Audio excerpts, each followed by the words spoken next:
bring him on. Okay. Thank you.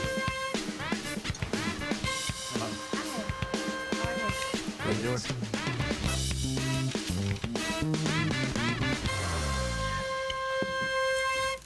One of the things that we're raising is this issue, that the key thing for an actor, a young actor, is to find those roles where they can really register, that can resonate, in other words.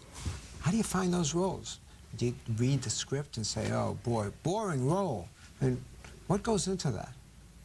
I don't know that so much, maybe I'm not trying to do it, but it just seems to be falling this way where I'll do something that I know is somewhat commercial, that I know would be fun. Maybe it's something when I read it, I go, oh, this is something I would enjoy watching, something I could see maybe my younger brother enjoying, or maybe my mother, whatever it is. And then outside of that, it's like, hey, just for whatever reason, it just seems to be falling as of late that, you know, the next project that comes around, it's something that maybe you more feel and something that you could really tap into. But I hear it all too often. The ones that people really feel, the passion projects, call them what you want, they don't hit as often as people would like them to. Yeah, and they certainly don't. They're not commercial successes. I think what it is for young actors is you want that one thing that'll put you on the map. With Paul, it was Fast and Furious, right? Yeah, I think so. That really like put his name out there. So then he can make more indie choices and then commercial choices, and you need to have a balance. Robert Rodriguez, you did Sin City. He's an amazing guy. We He is. had him on the show. He's a delightful character. He is. Everyone likes that guy. Yeah. He's a really I've never heard great anybody guy. say anything negative about that guy. But his There's movies, nothing to say negative. I haven't talked to his 12 children, though, so maybe they have. But His kids love he is him. very idiosyncratic in terms of, I mean, what would he say to you about the dance number? It was on the page. It was drawn, so I just had to basically do what was drawn.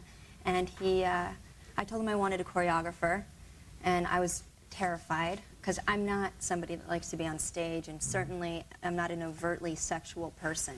I mean, the roles that I've played, and certainly the way they like to market me in movies is this sexy, tough girl image. But me personally, that's not who I am. I much rather wear like baggy jeans and a t-shirt and sneakers, as Paul knows.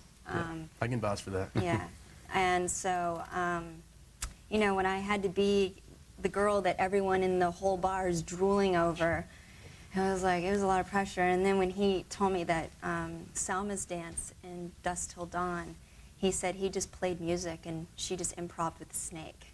I was like, oh Lord, those are some shoes to fill. First of all, Salma Hayek doesn't get more beautiful than that, and then a snake. So I was nervous. I was really nervous, and then he let me choose my own music, and I just practiced lassoing, and I put on the chaps and did it. This is a movie with Clint Eastwood In directing. the middle of it, aren't you? Now, since he's not a man famous for being exactly loquacious, does he give you somewhat detailed directions as to what he wants from you, or does he just say, go for it, Walker? It's more or less just go for it. And then sometimes, you know, he doesn't really understand what's behind it, and he'll come up and he'll throw a question at you like, hey, you know, I didn't really hear you on that last line. Why did you do that? Did you say it? Well, I don't know. I just felt it was one of those lines that should just thrown away. And you'll sit there and you'll think about it and you'll go, yeah, that's right. That's good. Do that again. But you only get 2 shots at most. Right. That's one of those things. You bring your A game on the first take because the chances are you aren't going to get another crack at it. But don't you want to be working with filmmakers that do that? That they have their A game they're bringing to the party? Yeah, I think so. It just ups the ante, you know? You want to improve on your game, play with people that are better than you. And that's the way I look at him. Who do you play in that picture? I play this guy, Hank Hansen, and Hank Hansen's a real guy. He died shortly after raising the first flag at Iwo Jima. Right. But that's what this movie's about.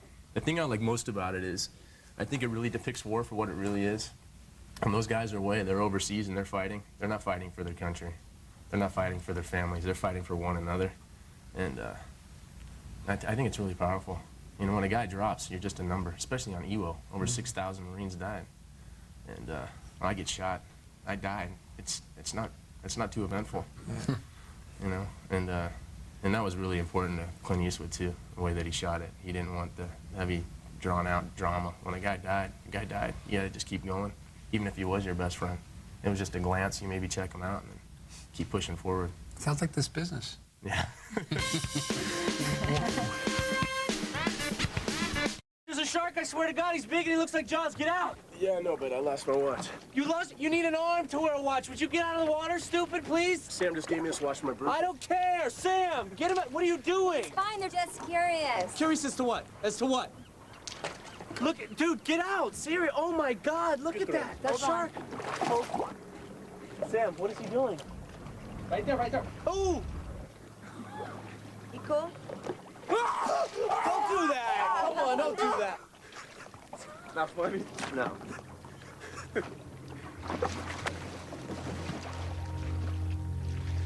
Now, most people who've done pictures for Goober don't like to discuss it again, but you have made this film called Into the Blue, right? You had something to do with that, right? Oh.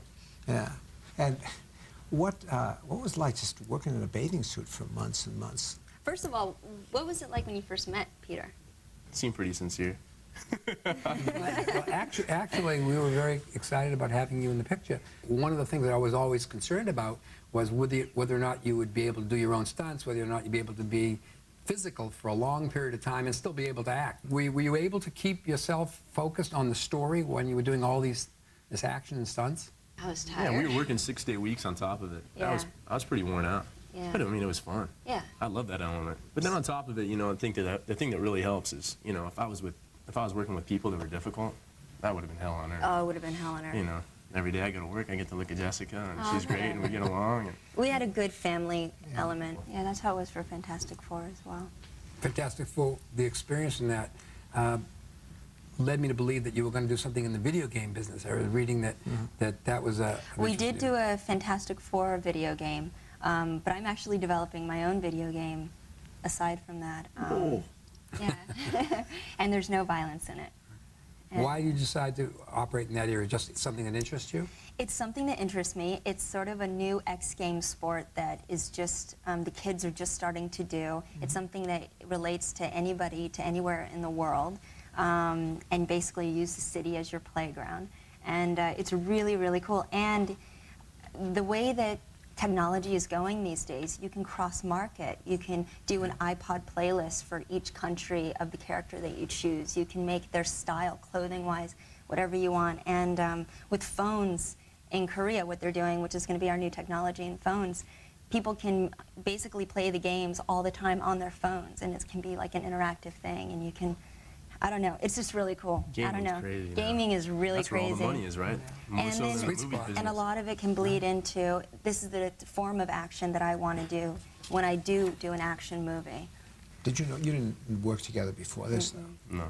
So No. that's one way with actors. You just have to hope that you like your co-star. God knows we've all been involved in situations where there was fear and loathing from day one. Yeah. And it's not a pleasant environment. I once did a picture with Rowan Polanski, and his attitude, particularly toward actresses, was he'd go for 20 takes, 30 takes. He'd say, I want to break her down. I thought, boy, that's a tough attitude toward. Have you ever had to go that many takes with a director? Yeah, it seems like male directors, but yeah, directors get to really break down their actors, and usually men, I find, that probably didn't have a lot of luck with women on their own personal time really use the forum of a set to break down a woman Empowerment. and empower themselves and feel like the big cheese, so to say. So yes, I have had directors try to do that to me, and luckily I kind of beat them to it. So I kind of I witnessed it. I do. I call them out in front of everyone, and I just say, look, if this is what you want, I'll get there, but you don't need to demean me. Is it necessary, do you think, for stars to really promote their films today? You think it's really Oh, yeah. important? You won't get another job with the studio if you No, don't. you won't. Get behind it. And You they know, threaten, and even if you say no to one thing, for your own integrity, it seems like they say, you'll never work in this business again, or we'll think twice about hiring you, or whatever. Really? Yeah. I can't believe someone would say that this day and age. You know, it's like Yeah. the idea of threatening anybody by saying you'll never work again. The reality is We'll think twice about hiring you. yeah, at this they'll think studio. twice. Can I get her? Can I get her? That'll be the think twice that they have. Yeah, luckily if the movie opens, all their mouths shut and Right, they exactly. start. Yeah, it's great to talk to guys who are savvy and talented as you both, and I really appreciate you coming in to see us. Thank you for Thanks for having having us. And good luck with your movie. Thank you. Yeah.